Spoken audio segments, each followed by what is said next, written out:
سورة الفجر. أعوذ بالله من الشيطان الرجيم.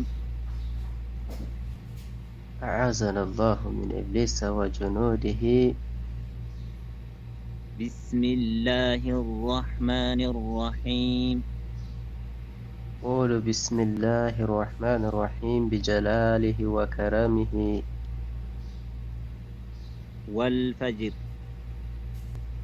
سورة الفجر مكية.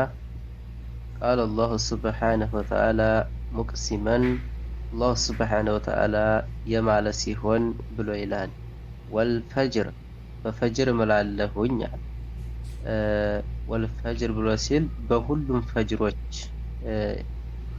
እስከው መልቂያ ማድረስ በሚወጣው ፈጅር እምላለሁ ማለት ነው ይላሉ። ኢንሻአላህ ትንታኔ ከታች አስቀምጣለሁ። አያ ወለያሊን ዐሽር በአስሮቹ ሌቶች እምላለሁኝ። ወለያሊን ዐሽር በዙል ሂጃ በአስሮቹ ሌቶች እምላለሁኝ።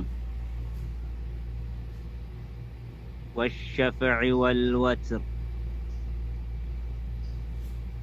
ወሸፍዒ በጥንድ አድርጌ በፈጠርኩት እምላለሁኝ አለ። ወሸፍዒ በሸፍዕ እምላለሁኝ። ወልወትሪ በብቸኛም እምላለሁኝ አለ። በነፍሱ እየማለ ነው አላህ በዚህ ላይ ማለት ነው። ወይንም ወሸፍዒ በሸፍዕ እምላለሁኝ ሁለት በሆነ ወልወትር ብቸኛ በሆነም እምላለሁኝ ያለ። ወለይሊ ኢዛ የስር ወለይሊ በሌት እምላለሁኝ። ኢዛ የስሪ ሌቱ እኮ በሄደ ጊዜ እምላለሁኝ። አሁን እንግዲህ ወለይሊ በሌቱ እምላለሁኝ አለ። በሌቱ ማለ ኢዛ የስሪ በሄደም ጊዜ እምላለሁኝ አለ። هل في ذلك قسم لذي حجر هل في ذلك በዚህ ውስጥ አይደለምን ነው እኮ። هل في ذلك በዚህ ውስጥ አይደለምን ነው። ቀሰሙን መሐላ አይደለምን ነው። መሐላ ነው። ለዚህ ሂጅር ለአቅል ባልተቤቶች እኮ ለሚገባቸው ይህ መሐላ ነው አላህ። ለምንድን ነው ሂጅር የተባለው? ይሄ ጥሩ አቅል ያላቸው ሰዎች ያ አቅላቸው ከመጥፎ ነገር ስለሚከለክላቸው ማለት ነው። ጥሩ አቅል ያላቸው ሰዎች ከመጥፎ ስነ ምግባር አቅላቸው ይከለክላቸዋልና ነው። እና هل في ذلك በዚህ ውስጥ አይደለምን ነው እኮ። ቀሰሙን መሐላ አይደለምን? መሐላ እኮ ነው። የዚህ ሂጅር ለአቅል ባልተቤቶች እኮ ይሄ መሐላ ነው። የመካ ሰዎች ይቀጣሉ። ልክ ያለፉት ህዝቦች እንደተቀጡ የመካ ሰዎች የሚቀጣሉ በክደታቸው በማስተባበላቸው ሰበብ አለ። ألم تر كيف فعل ربك بعاد ألم ترى አታውቅምን ያ ሙሐመድ ሆይ كيف እንዴትና እንዴት ፈዐለ እንዴት እንዳደረገ እንዴት እንደሰራ ረቡከ ጌታ የዓድ በዓድ ህዝቦች እንዴት እንዳደረገ አታውቅምን? እወቅ። አጥፍቷቸዋል በማስተባበላቸው በመካዳቸው ሰበብ። ኢረመ ዛቲል ዒማድ ያችን እኮ የችካል ባልተቤት የምሰሶ ባልተቤት የሆነችውንም ቀርያ ዓድ የምትባለውን ዓደል ኡላ ትባላለች።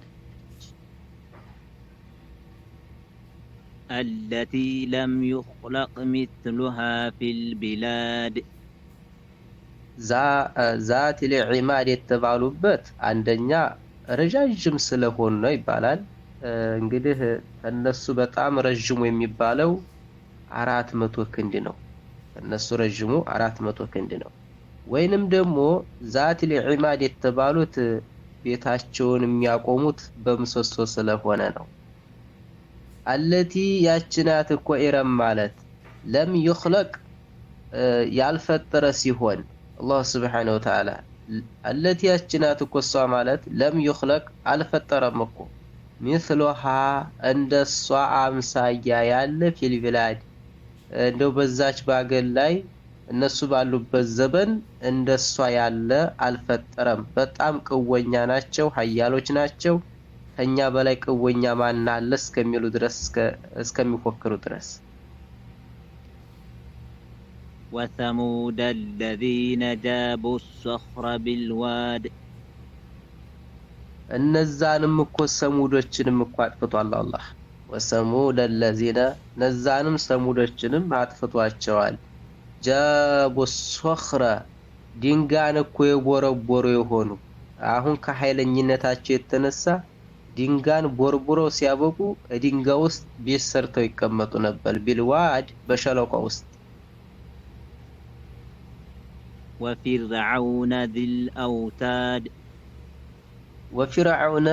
فرعونንም እኮ አጥፍቶታል። ዚል አውታድ የችካል ባልተቤት የሆነውን አሁን ፊርዓውን እንግዲህ ለዕነቱላሂ ዐለይሂ ሲቀጣ በአላህ ያመኑትን በሙሳ ያመኑትን ሰዎች ሲቀጣ 4 ችካል ይቸክልና እጁን አንደኛው ችክል ላይ ቀኝ እጁን፣ ግራ እጁን አንደኛው ችካል ላይ፣ እግሩን አንደኛው ችካል ላይ እንደዚሁ ሁሉንም ግራ እግሩን አንደኛው ችካል ላይ፣ ቀኝ እግሩን አንደኛው ችካል ላይ አድርጎ ፀሐይ ላይ አድርጎ ይቀጣ ነበር። አስሮ ማለት ነው፣ ግጥም አድርጎ አስሮ። ወይንም ፊርዓውንንም እኮ አጥፍተናል። ዚል አውታድ የቅዋ ባልተቤት የሆነውን ቅዋ አለኝ እያለ የሚፎክረውን አለ። الذين طغوا في البلاد الذين እነዛን አጥፍቷል አላህ እኮ ጠገው ድንበር ያለፉ የሆኑ ፊል ቢላድ በአገር ላይ ድንበር ያለፉ የሆኑ ከኛ በላይ ቅወኛ የለም ብለው የተኩራሩ የሆኑ فأكثروا فيها الفساد ያበዙ የሆኑትን እኮ አላህ አጥፍቷል። ፊሃ الفساد በአገራቸው ላይ እኮ ፈሳድን ያበዙ የሆኑትን በወንጀል فصب عليهم ربك سوط عذاب فصب عليهم الله እኮ በነሱ ላይ እኮ አርከፈከፈባቸው አወረደባቸው። فصب عليهم በነሱ ላይ አወረደባቸው ረቡከ ጌታ ሰውጣ عذاب የቅጣትን አይነት إن ربك لبالمرصاد إن ربك ያንተ ጌታ እኮ ለቢል ሚርሳድ የተጠባባቂ ባልተቤት ነው። ባሮቹን ይተባበቃቸዋል፣ ያያቸዋል፣ ይመነዳቸዋል። فأما الإنسان إذا ما ابتلاه ربه فأكرمه ونعمه فيقول ربي أكرمن አሁን እንግዲህ ስለዛ ስለተታለለው ሰውዬ ሊናገር ፈለገ። አላህ Subhanahu Wa Ta'ala ሀብታም ባደረገው ጊዜ የአፍያ ባልተቤት ባደረገው ጊዜ የሚወደው መስሎት ስለተታለለው ሰውዬ አላህ Subhanahu Wa Ta'ala ዱንያን ለሚወደውም ለማይወደውም እንደሚሰጥ የማያውቅ የሆነ ሰውዬ ማለት ነው። فأما الإنسان ያ ከሃዲ የሆነ ሰውዬማ ኢዛ መብተላሁ በፈተነው ጊዜ እኮ ረቡሁ ጌታው በፈተነው ጊዜ ያኔ ሀብታም ባደረገው ጊዜ ሀብታም አድርጎ ፈተነው። ፈአክረመሁ ባላቀው ጊዜ ወነዓመሁ የጠጋ ባልተቤት ባደረገው ጊዜ ፈየቁሉ ብሎ ይላል ረቢ አክረመኒ ጌታዬ እኮ እኔን አላቀኝ አከበረኝ ይላል። ስለወደደኝ ነው ይህን ያደረገልኝ ይላል። አላህ ለሚወደውም ለሚጠላውም ዱንያን እንደሚሰጥ የረሳ የሆነው ሰውዬ ማለት ነው።